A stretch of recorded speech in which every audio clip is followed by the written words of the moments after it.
Good afternoon. The Committee on Water and Land is on its notice of hearing on Monday, April 3rd at 1 p.m. in room 229. And today is April 3rd. We welcome all of you here today and members in Zoom land. And just a refresher and a reminder for all those testifying, including those on Zoom, we ask you that you stand on your written testimony if it's different from what you had sent in as well. And we will, it has a time limit of 1 minute per testifier unless there's continued discussion with the members. And today we will hear from the nominees first. And we will be, for today's agenda, the chair and the members prefer doing decision-making today as well. With that said, we have a very interesting advice and consent because in all the years that I've served in this advice and consent process, this is one that has not been here before. And so, you know, we normally appoint land use commissions, Board of Land and Natural Resources. And so the chair would like to, because we have just the 4 members today and our agenda is short, and because we'd like to take a lot of time in discussions if our members would like to. But let me read today's agenda. And this is the authority that was established in statute last year. And this is the Mauna Kea Stewardship and Oversight Authority that is established. And let me read into the record of this particular agenda item. There is established the Mauna Kea Stewardship and Oversight Authority, which shall be a body corporate and a public instrumentally of the state for the purpose of implementing the chapter. The authority shall serve jointly with the University of Hawai'i in fulfilling the obligations and duties under the state lease for a period of 5 years as established in section 195H-6. The authority shall be placed within the Department of Land and Natural Resources for administrative purposes, provided that section 26-35 shall not apply to the authority. And it's our pleasure today. We have Paul Horner, and Paul will be on Zoom this morning, this afternoon. Paul, you're on today, and we welcome you. And we got rid of our rains today, so wherever you are, we hope you're enjoying the sun out there. Yeah, thankfully, it's nice and sunny. We'll give you an opportunity then to share your thoughts with the committee. Paul, proceed. Okay. First of all, you guys received my my sheet for JM 538 with all my answers, and I stand by that testimony I have there. But and Paul, let me add those. I was to introduce you as each of the members today represent a member of the authority. And for Paul Horner members, 2 members will be appointed by the governor from the list of 3 names. So Paul Horner is a name submitted by the Senate President, and that's his representation on the authority. Proceed then, Paul. Mahalo. Okay, so I mean, my written testimony is pretty simple, you know, about me wanting to be a member of the Mauna Kea Stewardship and Oversight Authority. a millennial descendant from Ka'upulehu on the Big Island. And our Hawaiian genealogy, I know my brother has done our genealogy, goes back 15 generations there. And so I feel a deep sense of honor and sense of kuleana being a part of this group of people at the Oversight Authority. So I think my role,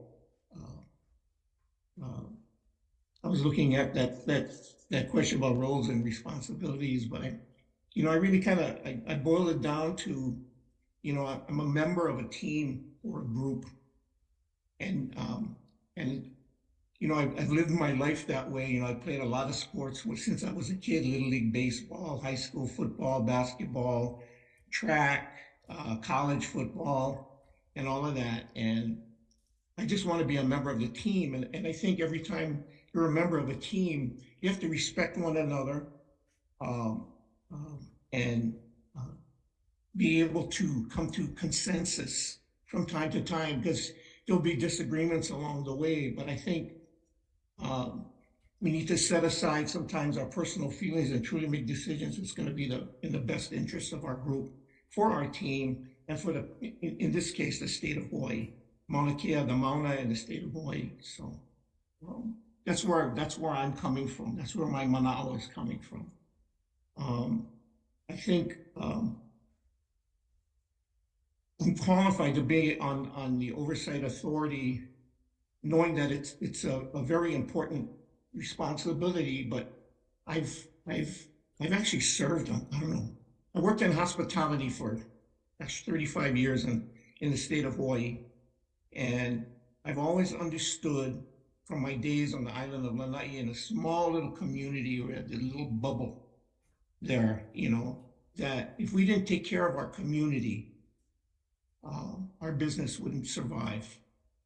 So I've always felt that way, and in a microcosm, Lanai was a perfect place for me to start my hospitality career.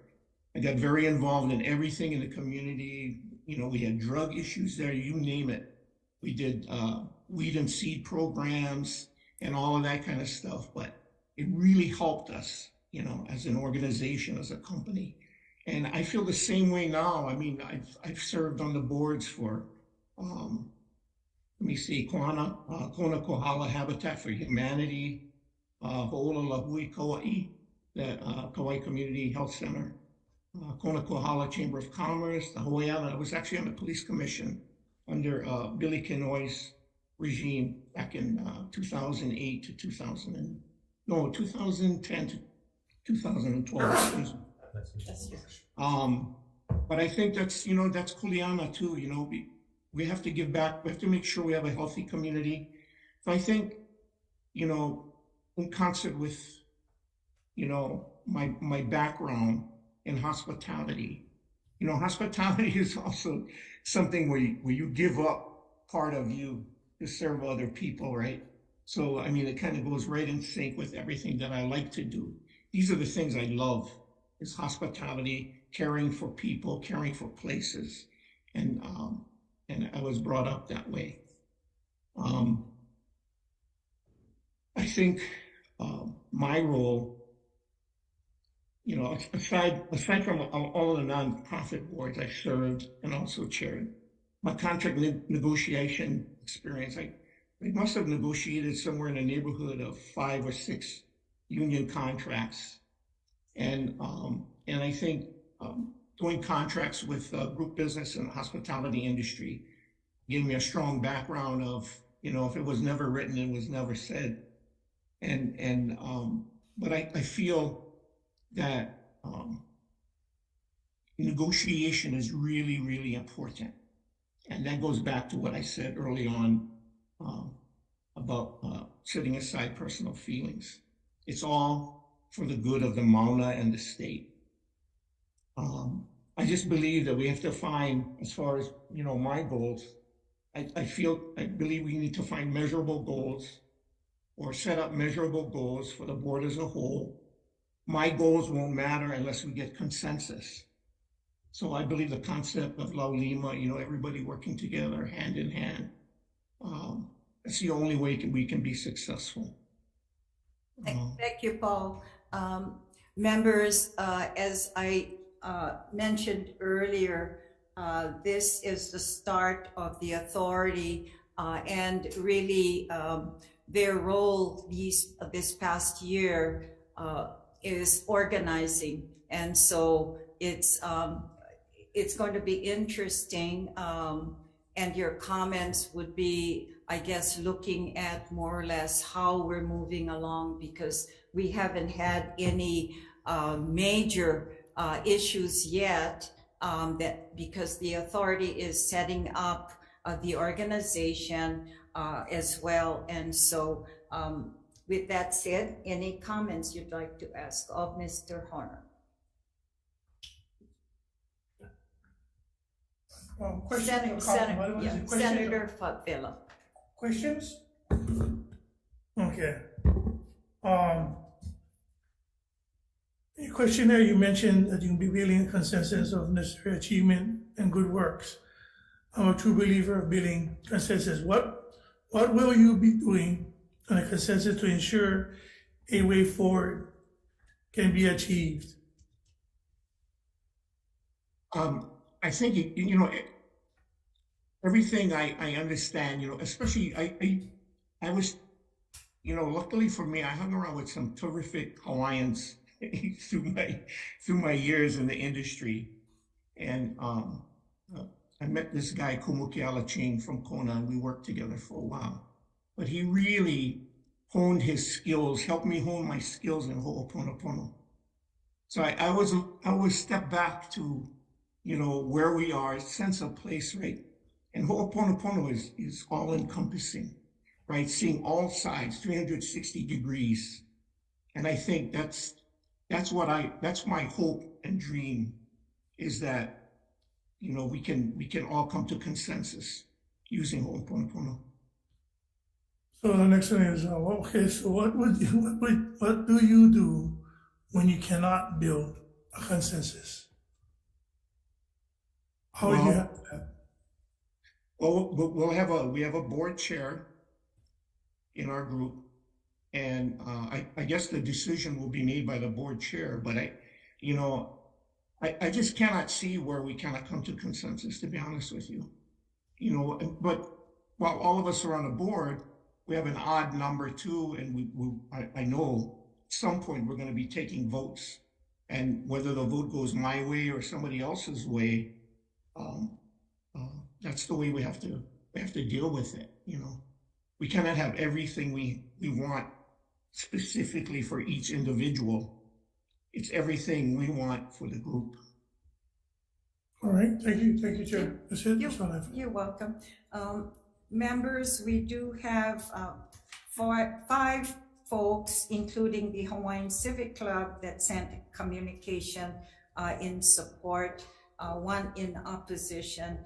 We have none that wish to speak on his behalf. However, the chair will mention, is there anyone here who wishes to speak on GM 538? And this is submitting for consideration and confirmation to the Mauna Kea Stewardship and Oversight Authority, GM Paul Horner, for a term to expire June 30th, 2025. Okay. Aloha.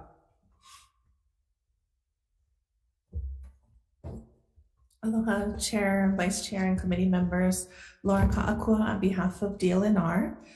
We wish to support all 4 of the nominees on your agenda today, and acknowledge that the authority has undertaken a huge amount of work, which is all very worthwhile, and we just really appreciate the time that they've put in already, and the significant time that we're expecting needs to be put in moving forward. So we wish to support them. Thank you.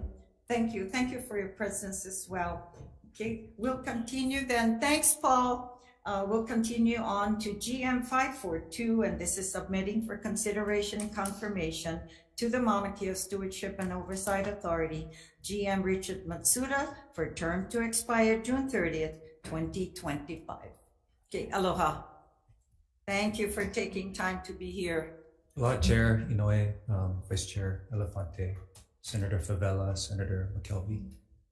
And to add, members, Mr. Matsuda is the appointee representing the Mauna Kea observatories.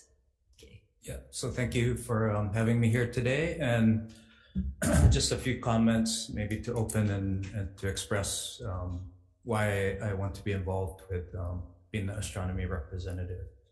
So I think from my background, having 29 years on Mauna Kea, first as an engineer and then as a technical manager and then leading operations, and now involved with community work and government relations work for the observatory, or Keck Observatory, who is my employer.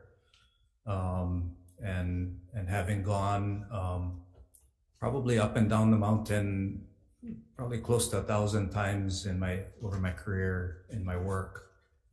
You know, I have a strong familiarity and background with what happens on the Mauna with regards to astronomy.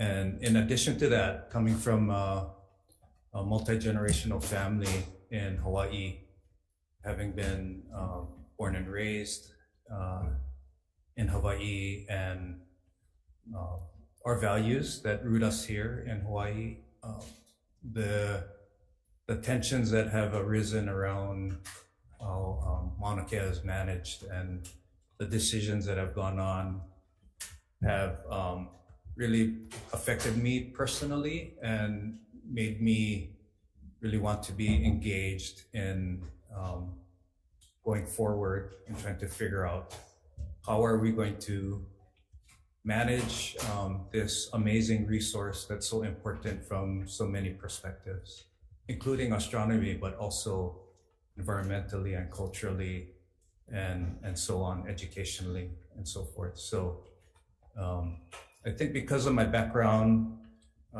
as an engineer working in astronomy and living through the last 7 or 8 years where the tensions have really risen, I feel that it's a kuleana that has actually chosen me to try to be helpful, to be a bridge, to explain what we do up there, and to work out ways of improving how astronomy is conducted on Mauna Kea. And I would say so far in working with the fellow interim board members, that the communications and what I'm learning from them have been really important to understand. And I just want to express for Mauna Kea Astronomy that we're very open to these conversations and figuring out a way forward together with community members. So I just appreciate the opportunity. I think it's actually an honor to serve in the role. So thank you. Part of actually the role for the authority is looking at the leased lands over 10,000 acres. And so on the lease arrangement, how do you see when it comes to leases with the telescopes and its partners, your role? Do you see it as a conflict, or unless it comes only a conflict if you see fit regarding the company you're employed by? Yeah, thank you. How would you treat the others that would come before the authority? Yeah, thank you for that question. I think it's a really important question to be really transparent about this, because I work for Keck Observatory. My salary is paid by Keck Observatory, but the Mauna Kea Observatory directors nominated me to be the representative for all the observatories. So I have to be able to keep what you're saying clear and disclose it with everyone, and then also avoid conflict. So I think when it comes to, and this is really up to the board chair and the board to give guidance on, In our board rules that we adopted in our March meeting, we talk about disclosing potential conflicts. So I would definitely disclose that conflict if it were a decision that directly affects just CAT Observatory. But I think if it affects the entire astronomy sector on Mauna Kea, then I think that is why I'm serving, right, is to provide information and to provide that astronomy perspective. So that's what I would do. I would, if it were CAC specific, I would disclose and make sure the board chair provides guidance on whether I should recuse or not in that situation. But if it's astronomy wide, I think I need to participate and express the the importance of dealing with the lease and figuring out a positive way forward to get through those negotiations. At this point in time, Keck telescope lease is up to what year? 2033, as are all the other astronomy existing So leases. at this point, there really shouldn't be any conflicts yet, because your term expires in 2025, but never know what happens going forward as well. I'll open it up for questions. Members, Senator, yes, Elefanti. Thank you, Mr. Masuda, and thank you for taking the time to meet with me for your appointment to the authority. Being that you're the representative for the telescope group, what do you see as sort of your vision? Obviously it's my understanding that there are some telescopes that will be decommissioned, and there could potentially be for development of new telescopes on the Mauna. So how do you see your role in being impartial to representing all the telescope companies that are up there, or future ones, if there may be in the future? It's a good question. In the Act, and I reread it last night to refresh myself on all of that. The role of the authority and all of the board members is to come up with a management plan. Part of that management plan involves limitations on astronomy. I don't believe the board envisions being the experts in astronomy, that we'll have to rely upon advisory committee or group to determine, once we set the carrying capacity for Mauna Kea for astronomy development, to try and help us figure out which observatory should be on Mauna Kea. In the Act, it talks about astronomy as a policy of the state, but it does not specify how many observatories or what that footprint is, but it leaves it to us, the board members, to work together to figure out what that is. So until that gets worked out, it's hard to answer, how many telescopes or which ones should be decommissioned, or if there could be new development. So look forward to getting into that. Once we are confirmed, then we can begin working on those kind of questions together. Thank you, Mr. Matsuda. Thank you, Madam Chair. Thank you. Just to add then, having said that, the footprint, the original footprint for Mauna Kea was 13 telescopes. I'm not sure at this point in time if the authority has made decisions yet, but you did say you're coming up with the management plan, as well as all the other areas that the authority will need to make decisions on. And I guess once you're organized completely, then I'm sure those discussions will be made, whether you change the original footprint, are you going to add any more? But I think at this point in time, it's a little, I would think, premature to even think about that. But we do know, though, that the decommissioning of the two that's already in the plans is forthcoming. That's correct. Yeah. Senator Favela. Yeah.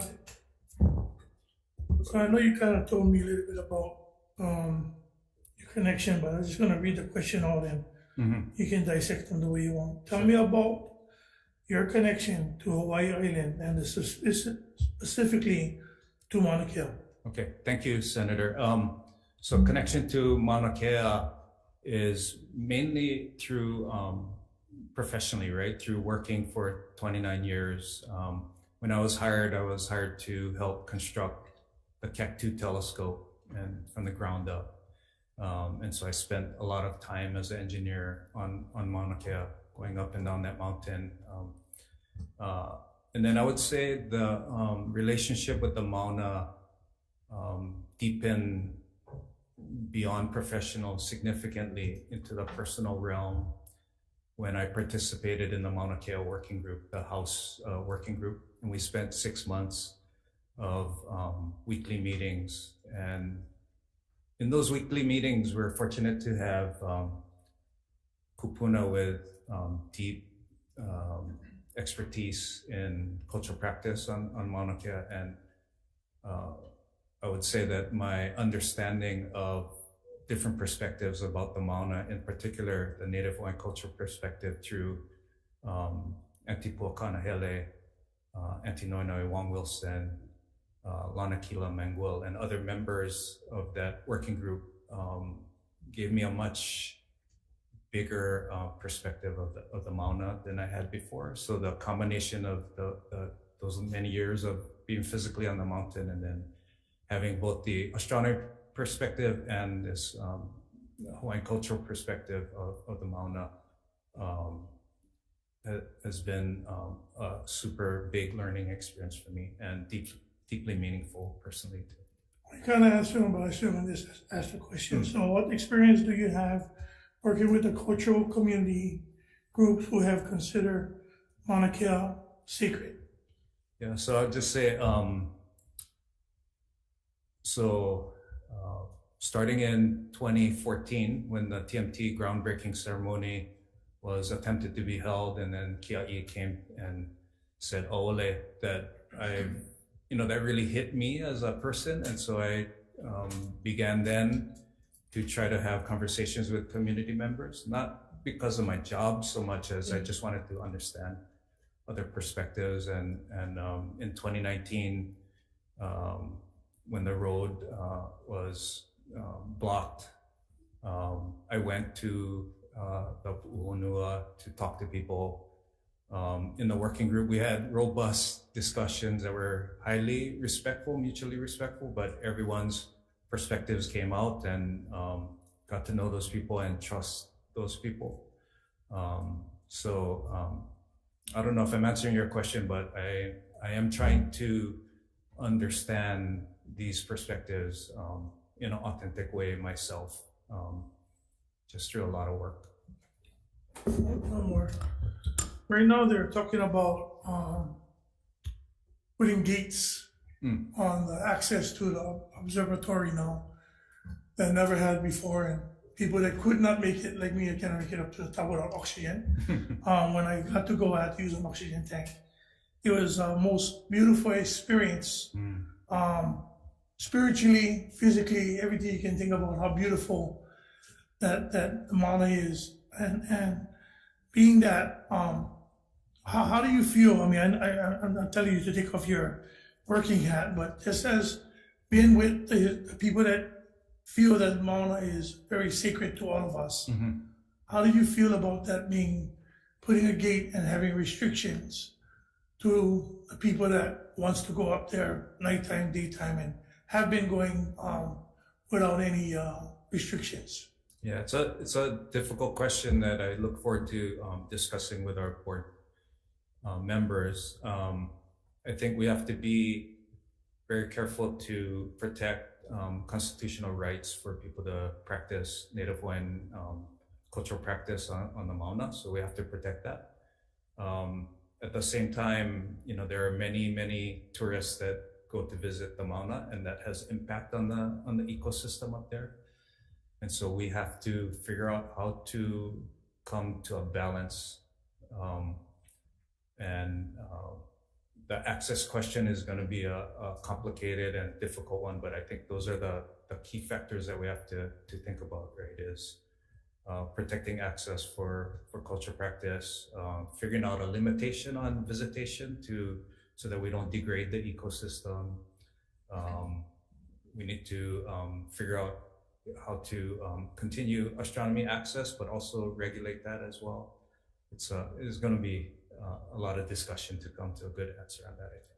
Because did you see the list of the qualifications that they're asking the practitioners, the people that want to go up there to the observatory? I mean, I just, and this is not your Juliano, but I just want to get your perspective of it, because it means a lot to the people that don't live on Hawaii Island, like me. That would take away my time. That if whenever I have time to go up there, which very little, to go up there when I want to, not to apply and not to go through a permitting process and stuff. That should be for the tourists, not for the locals or people that live here. Because problems we're having is that even though they're educated, they still do whatever they like. But why should be the tourists that do whatever they like penalize us who wants to go up there and know the beauty and the historicalness of the Mauna? You know, when I went there, the time when they had blocked the access road, me and my family sat there for almost 10 hours. The spirituality of sitting there, didn't realize I'd passed that much. I had full-on clothes, covered, head to toe. Of course, we had masks, jeans, everything. I went home back to the hotel, I was burnt. Face, under the pants, everything, I was just burnt. But being in all of the Mauna, I never got to go up there to afterwards Senator Kim had a taking there. So knowing that, that's the reason why I personally have a problem with putting these gates up and asking our cultural practitioners that they got to go through all of these kinds of leaps and bounds. And it's actually, they're saying preserving of our aina and preserving of our natural resources. But who is the one depleting it? It's not us. So that's why I got to, you know, it's a catch-22, I guess, for you. But for us, it's clear that we don't want to have our, you know, Hawaiian practitioners have to go through leaps and bounds to be able to go up there and do their, you know, when I got to go with Lanikila with Senator Kim, he told me about the place, how the silverness of the things to blanket, that the paniolas would have to cover their eyes. I mean, you know, that kind of stuff just hits you in your heart. You don't see that because it's gone now. And how are we going to continue the legacy and the tradition of the practitioners if it's closed? And then we got to go silence us. So just for thought. Thank you for to look into that. Appreciate it. Thank you, Chair. thank you. Thank you. Good question. And to add, you know, with the membership of the DLNR on the board as well, we're talking about conservation district as well too. So there are rules in place already to add to future discussions as what you undertake, you know, going forward as well, as to anything that's out of the ordinary, because that's pretty much out of the ordinary, putting up any structure there, you know. So we have 11 support communications, 3 in opposition. We do have one of the support person wanted to speak on your behalf. Lori Long. Good afternoon. Actually, I'll stand on my testimony in support, both for myself and on behalf of the Mauna Kea observatories. Thank you. Thank you very much, as well as the support for all of the 4, as indicated by our Deputy Director of DLNR. Is there anyone here wishes to speak to GM 542?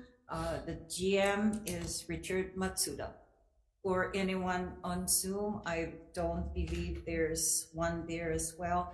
Thank you for taking the time. Thank you so much. We'll proceed with GM 543, and this is submitting for consideration and confirmation to the Mauna Kea Stewardship and Oversight Authority, GM Gary Krug, for a term to expire June 30th, 2024. And members, Gary is the representative as possessing expertise in the fields of P-12 public education or post-secondary education. Welcome, aloha. Aloha mai ka luna inoi ka hope me elefante me na lala e o ke komike aloha nui ka ku. So Gary is my official name. Most people call me Kalehua. You can call me Kalehua as well. But I am from a family, a blended family of my father's from Montana and my mother's from Nanakuli on this island of Oahu. Her genealogy comes from the island of Molokai, and so a lot of the theories, philosophies, and the ways of being, behaving, and thinking come from that lineage. Currently, and I stand on everything that I answered in the questionnaire because it kind of speaks to just my experience in systems, to my experience in education, and looks at the degrees that I hold that deal with philosophy. And so I think my role on this authority is to be able to hopefully shepherd and build bridges between communities, because I think we're on the precipice of something really great when it comes to deciding how to utilize land and where we go in the future as a collective here in Hawaii. And I think those are the conversations that upon giving us this authority and this kuleana, that not only as an authority, but the way that we conduct ourselves in front of the community, with the community, and holding discussions together, it becomes almost a new pattern or a new template to move forward in Hawaii. And that new template is shepherded by the knowledge of the kupuna. That ultimately, for my work in education as a principal at a Hawaiian Focused Charter School in Nanakuli, a lot of the things that we share with our students is about how do we move forward in the community spaces that we work in now. And there have been a lot of changes, a lot of evolution in the way that we all interact. And I think it's this is the poignant time, this is the correct time to begin the conversations amongst communities as many of the issues that challenge our society become greater, so do the tensions and so do the differences. And how do we hold and host these conversations to build off of our similarities and the things that actually tie back to our antiquity, and not just in the days prior to Western contact, not just to the days of the kingdom, not just to the days of when immigration began and we started having blended communities. It's about going back to the days when ohana was real. And I think this authority should become an ohana in the way that we talk, in the level of straight shooting that not only we should have amongst each other, but with our communities, and the transparency that I think I'm hearing is the desire of this committee as well. And so I hope to be a part of that. And I know that ultimately that my role is one of is educational, but the way that we build and become role models for our community and for the youth, that again becomes a template by which they can model the way that they interact when we are long gone. And so I hope that our discussions and the way that we have them becomes educational for our communities to learn how to interact in a really positive way, not just for humanity, but for our other ecological, non-human brothers and sisters. Mahalo. It's interesting with the background and the role you'll be serving on the authority in education, as well as I think it's important to say that you are actually in a public charter school with our Hawaiian sector. Yes. And so how do you see the relationship with, having said that, with Imiloa in an educational component with Imiloa, and part of their strategy is educating the youngsters as well. And so hopefully that you can add to as well what's a missing link there. Well, I think the Imiloa is doing a wonderful job in blending the cultural aspects being tied to the University of Hawaii Hilo.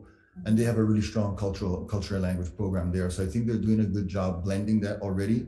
I think in the spaces, curricular spaces that arise from the Imiloa, I think there's a lot there about Hawaiian navigation, and astronomy in and of itself. And so I think they're doing good work. The part that I think we can strengthen, not just from the Ibilua side, but us as a community, is how do we collectively hold that blend and the diversity of opinions that come with land use, especially in places that are quote unquote labeled as sacred to certain people and certain groups. Any questions? Senator Favela. All right, thank you.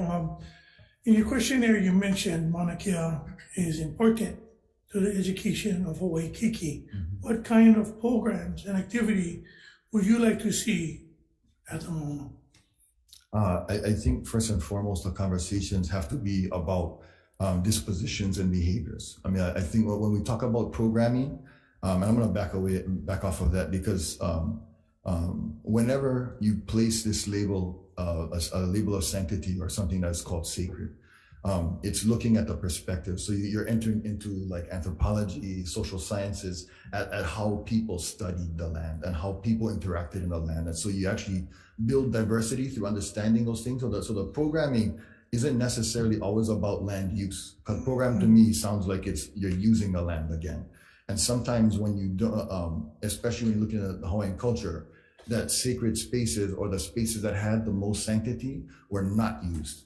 And so I think it's really being able to start talking about the differences in the social sciences, anthropologically speaking, the differences amongst the cultural differences amongst the people that existed here. So in the trajectory of the thousands of years that humans have interacted in this space, in the geographic space, how have the ideological understanding shifted? And then what are the implications of, so the programming is actually off the Mauna. The programming is actually talking more about what ideologies were carried here to maintain the paradise that we live in or have come from, and then the spaces of land use and use, and how did the people, the humans that have utilized this space up until now, shifted in the way that we've thought about land and the use of it, and then the impacts and implications for future movement forward, because that's that critical aspect of becoming a critical thinker and lifelong learner for our students, is not just siloing what we think about now in education, or can we teach astronomy. It's really about a trajectory and having children analyze data over time longitudinally to be able to affect where we're going in the future on that trajectory. So because that's the programming that I think is really valuable in this context right now. Okay, ask this question before you ask the same thing to you. Yeah. Tell me about your connection of Hawaii Island and especially to the Mauna. Okay. Well, Hawaii holo o ko'a o ia ko'u kulairi. O lelo wana wau me kela no ko mea no nei ko'u mama. O lelo wau kolo Hawaii no ko mea o i ka pilina. Ke hele aku wau ilila pe ia ka'u o lelo.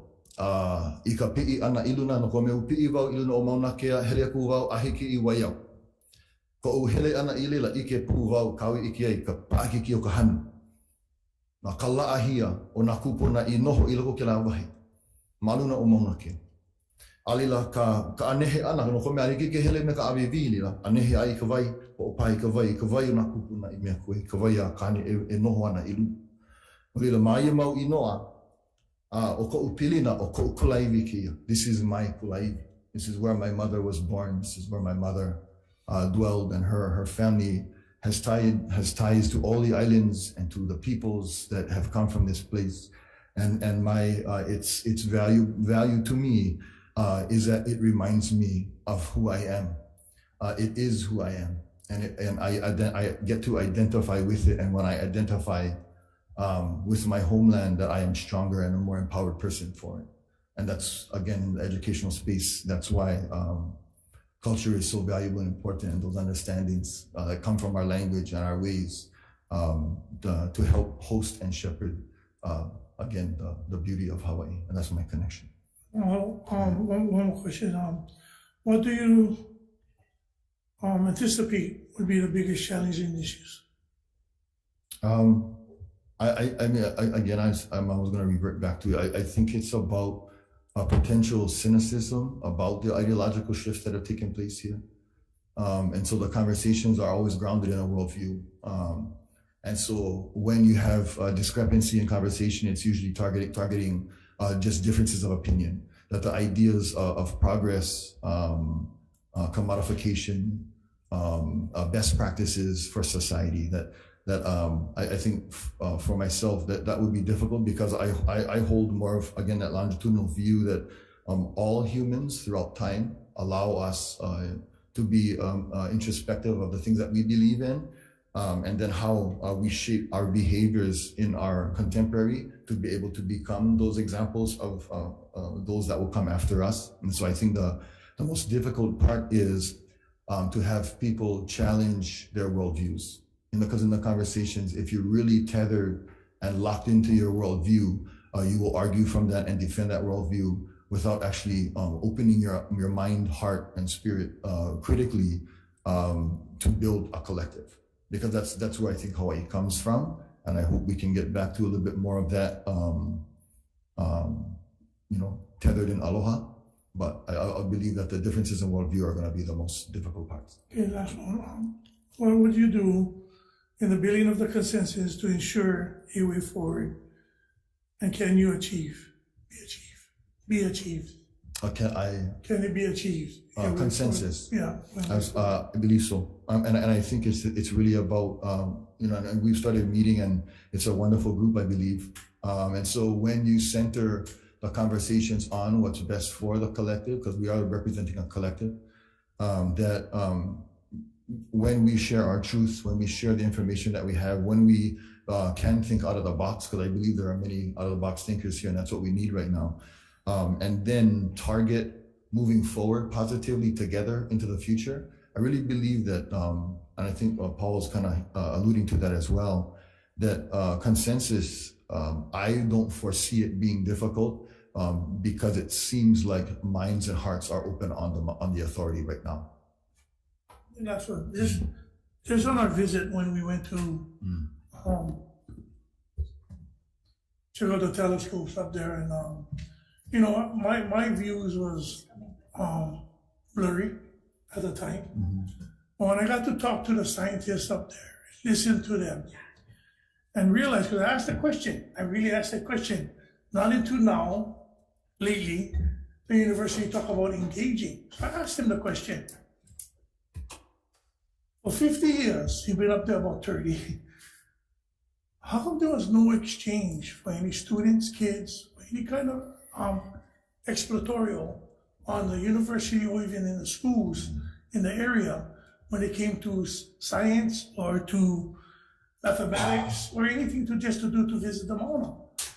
And I was surprised, because we was already in a room with him. Asked him. He was eating candy and whatnot. But sunburn. Yeah, he told me that he always asked that question to the university, and the university always told them no.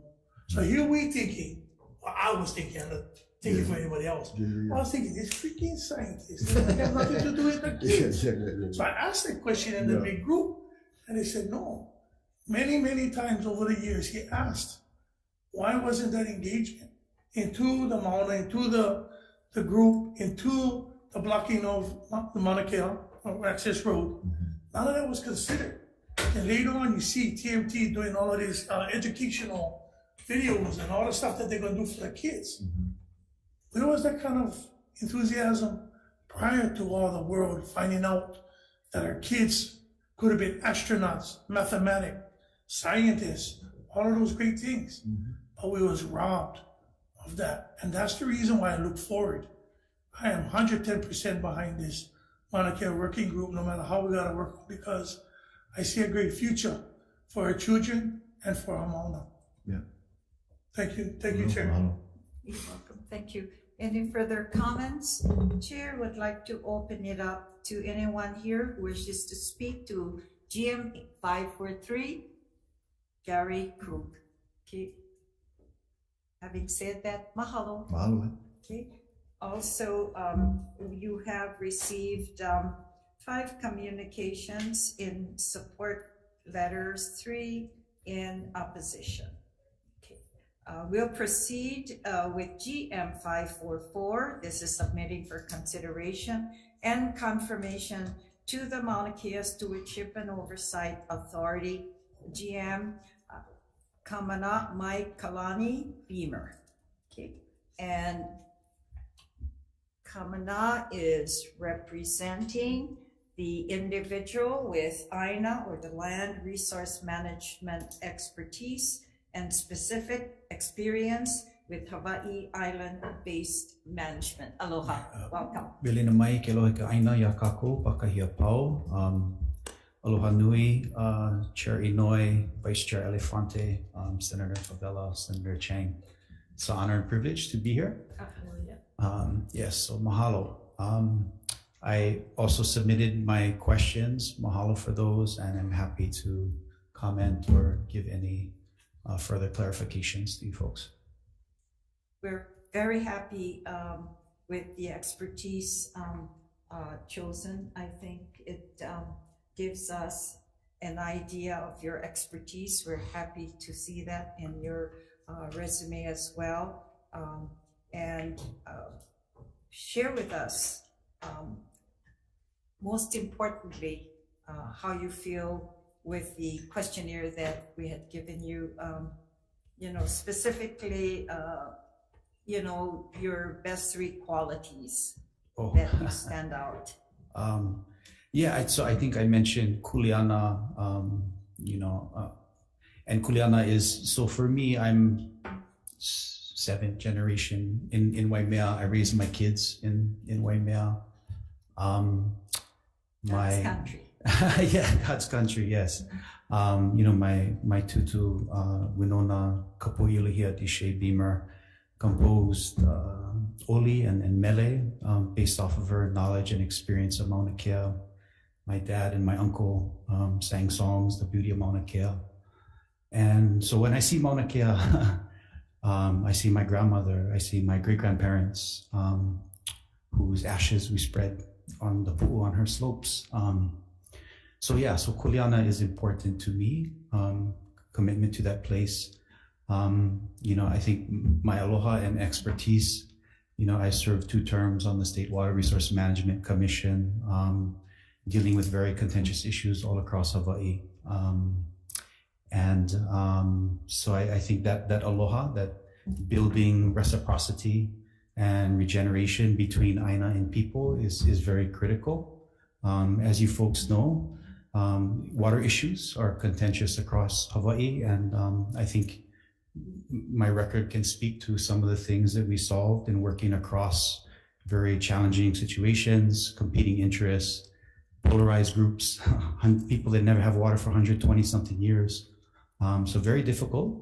And I think that aloha I would bring here. It's equally as important as Hawaii. It's incredibly contentious. We've inherited all the decisions that have come before, that many of us would maybe have made different ones. And so I think that aloha is that real opportunity in moving forward. Any questions from Senator Favela? Tell me about your book and publication regarding how Pacific Island can influence how we understand the world. Yeah, mahalo.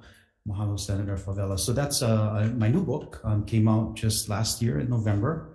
Come to the book party, April 27 at Waiwai here on Oahu, if you like. And it's just really an honor and a privilege. I spent, I've been mentored by Uncle Neil Hannes. I worked in the Land Assets Division when he ran all of Kamehameha School's AINA. And so that book was really kind of the culmination of a lot of the effort working alongside Uncle Neil Hannes, Dr. Peter Vatuzik at Stanford, who's a friend and colleague, even a mentor of mine, and Te Maire Tau, who's a Maori professor in Aotearoa. And the book really focuses on, our islands can contribute so much to sustainability.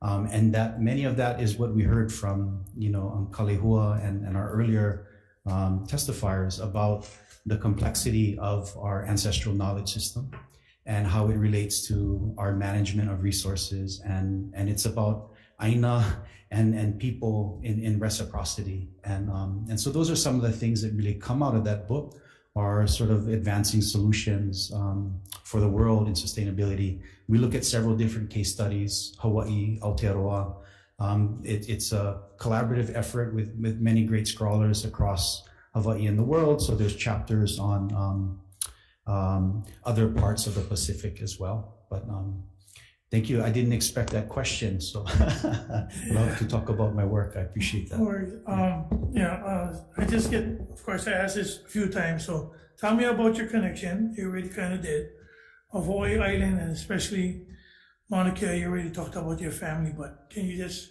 a little bit? Yeah, you know,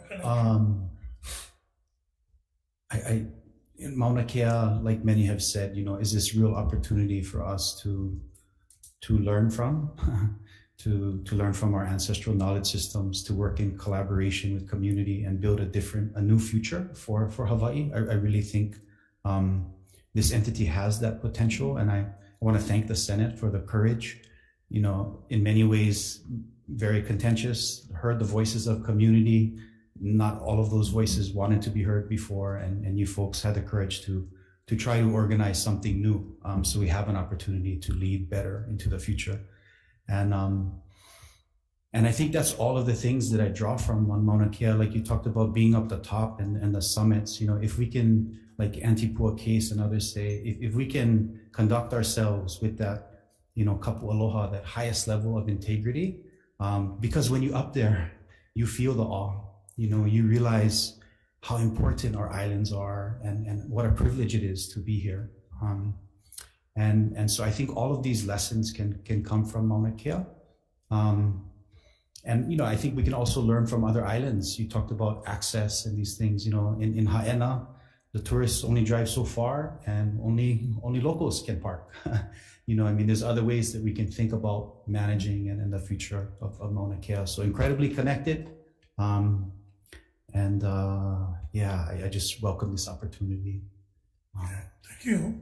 Before we go to the next question, only reason why I said I went on up there, we have to go, so I never know you have to turn off your phone, you know, because they get all these things, right? So I was Facebook Live up there. And then the guy tapped me, oh, you got to turn off your phone. I was like, oh, I never know. It looks like you can walk right out. I mean, it looks like, I mean, you hallucinating because the oxygen level, you can walk right out to those clouds. Really above there, you know, so beautiful.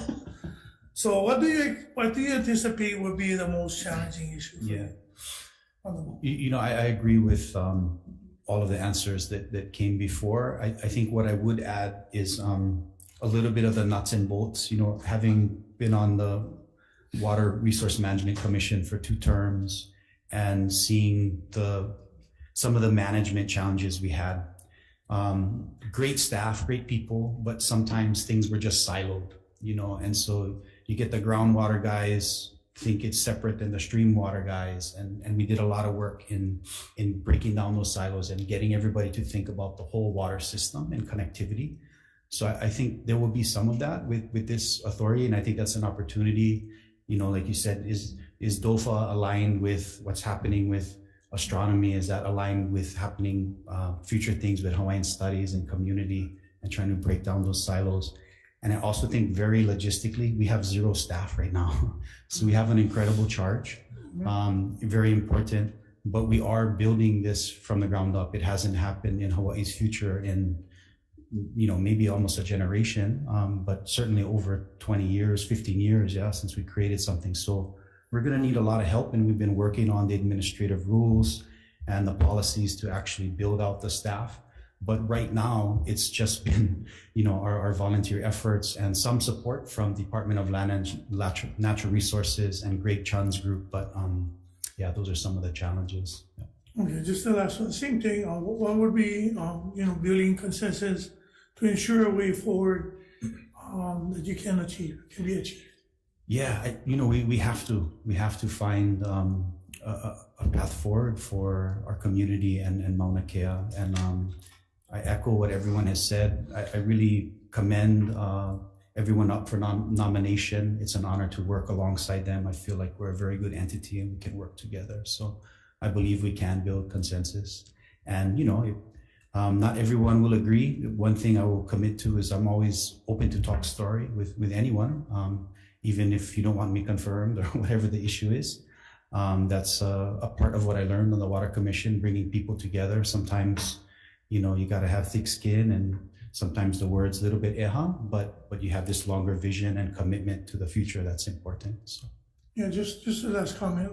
Just when Senator Kim and House colleagues and our Senate colleagues got together, I was very, very excited. I don't know how excited I could tell you, because we knew that we needed something like this for a long time, and I didn't know how to put it together. But we had some very smart senators and representatives in this building that came together and done something that is very pono going forward for the Mauna and for our people. So I was very excited to see you guys, and I wasn't going to miss this confirmation, anything in the world. But thank you guys. Thank you for. Mahalo. Mahalo. Thank you, Chair. You're welcome. I need to add to Senator Favela and getting up at the Mauna, if you can at least overcome some of the height of the Mauna and all of the other health issues that you have. I was very fortunate in my young years as a Girl Scout leader through my middle school and high school. And we have the Girl Scout camp up there next to PTA. And so I had, working with the advisor, is to some of the programs that we had to at least schedule for our Girl Scouts. So once a month, we had to go to the Mauna and pick up trash and do pick up the weeds, get rid of the weeds.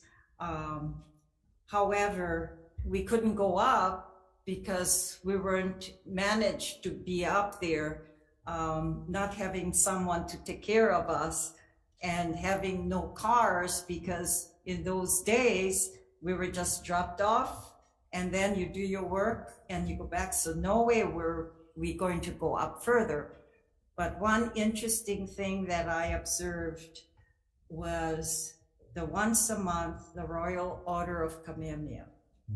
They were the cultural group that used to go up there. And for us youngsters, why are they going up there?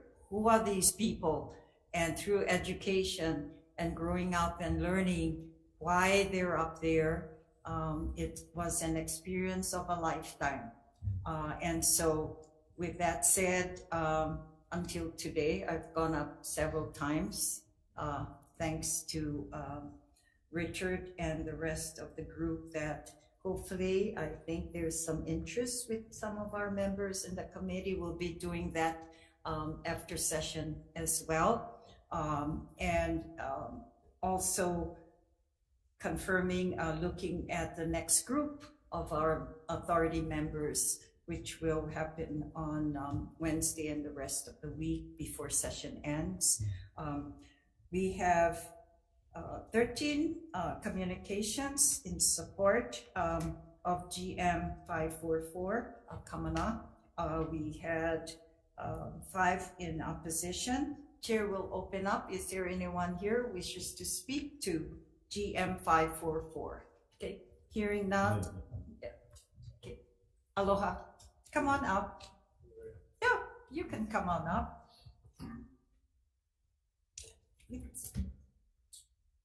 Aloha.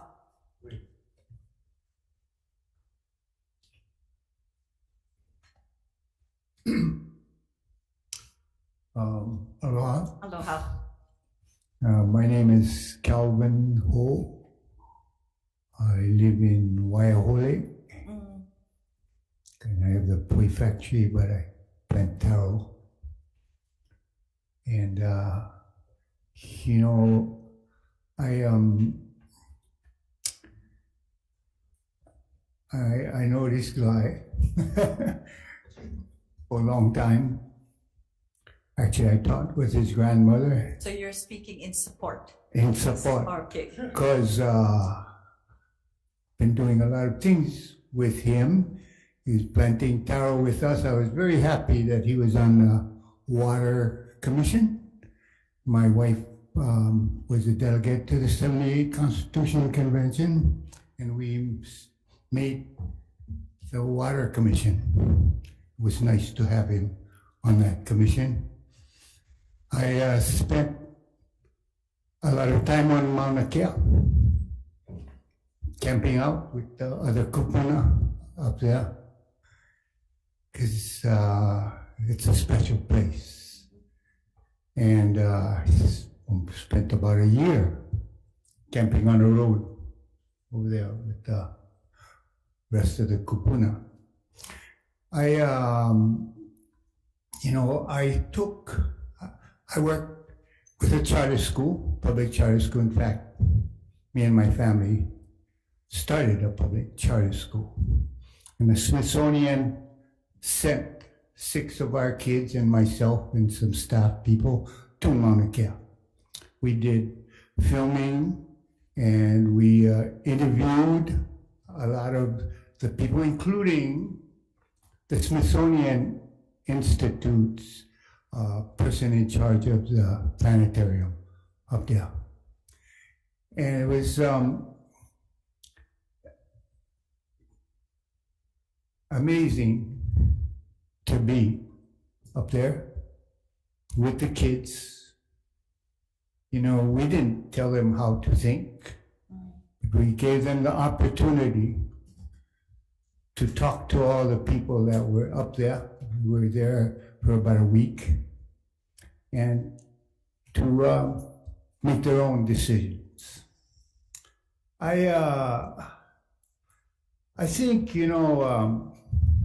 when I got up to Mauna Kea and I saw all the people over there, I was amazed. I've been watching for a long time, because in the 70s, when I used to make the prizes for Marimanok and stuff like that, and I was there at the Marimanok, always had this tent with people protesting the telescopes. This is in the 70s, okay? And now, whoa, people getting arrested.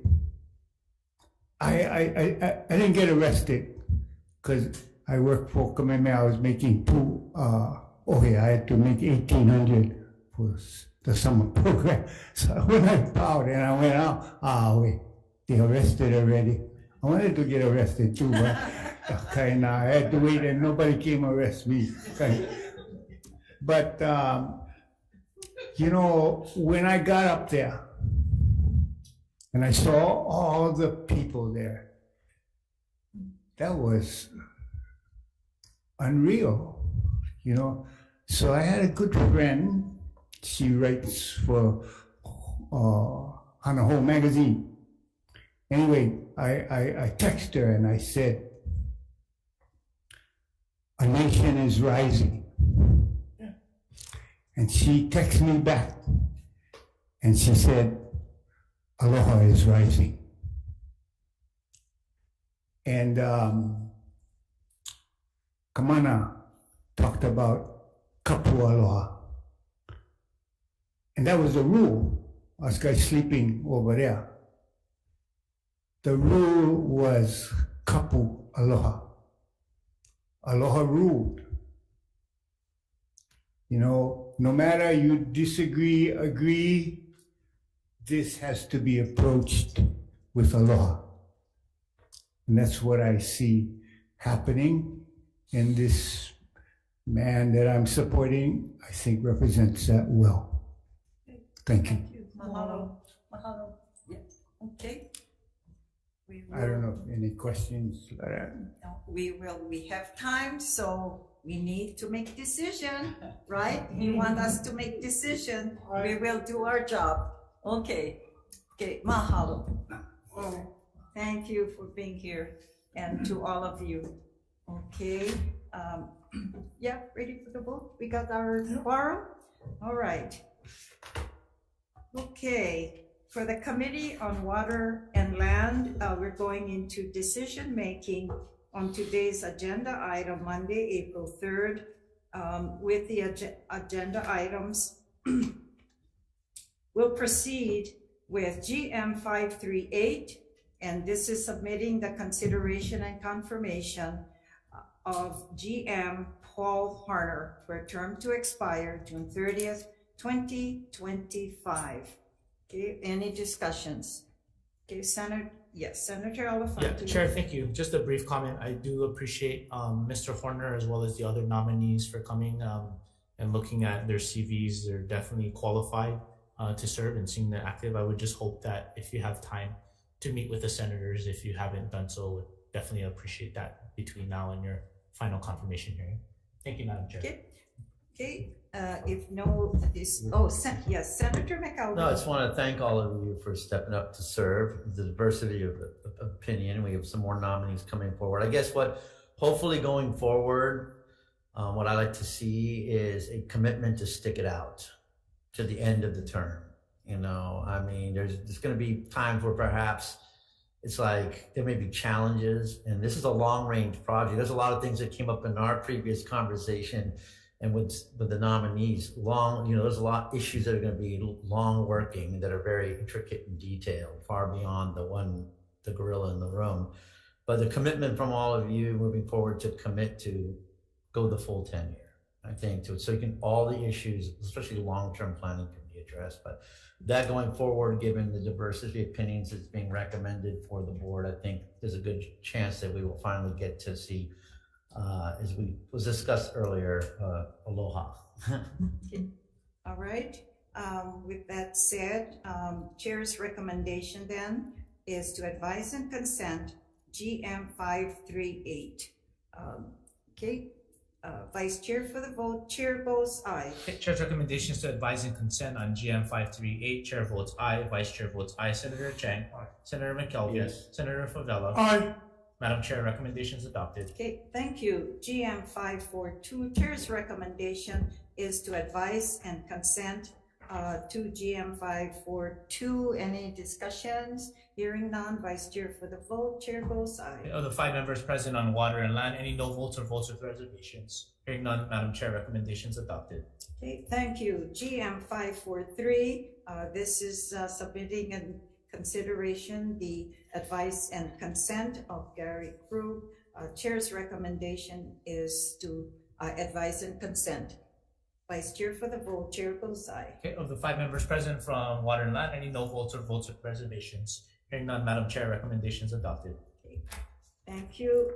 Chair's recommendation on GM 544. This is to advise and consent the GM Kamana Maikalani Beamer for a term to expire June 30, 2024. Any discussions? Hearing none. Vice Chair for the vote. Chair goes aye. Okay, of the members present on water and land, any no votes or votes with reservations? Hearing none, Madam Chair, recommendations adopted. Okay, congratulations. All right. Committee on Water and Land.